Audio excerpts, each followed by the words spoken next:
Finally Mirpur 10-এ চলে আসলাম আমার বাইকের একটা সিকিউরিটি লকের জন্য। আসলে বাজারে অনেক ধরনের সিকিউরিটি লক পাওয়া যায়, এর মধ্যে কোনটা সব থেকে ভালো সেটা বিচার বিবেচনা করে আপনারা নেবেন। আমি টেসলক কম্বোটা ইউজ করতেছি। টেসলক কম্বোটা আমি অনেক ঘাটাঘাটি করে দেখলাম, এটা বাজারে সবগুলোর থেকে অনেকটা ভালো, এর সার্ভারটা অনেক ভালো, এই জন্য টেসলকটাই নিয়ে নিলাম।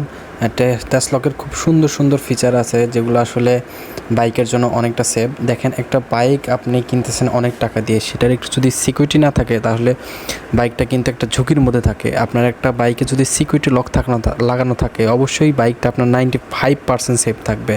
আপনি কোনো জায়গায় রেখে গেলেন, আপনার কেউ যদি গাড়িতে টাচ করে বা গাড়ি খোলার চেষ্টা করে, সাথে সাথে আপনার ফোনে অ্যালার্ম আসবে, আপনার বাইকটা অ্যালার্ম দিতে থাকবে, আপনার রিমোটে কল আসবে। তো সব কিছু বিচার বিবেচনা করে দেখলাম যে এত টাকা দিয়ে একটা বাইক কিনছি, যদি একটা সিকিউরিটি ডিভাইস না থাকে আসলে বাইকটা অনেকটা আনসেফ হয়ে থাকবে।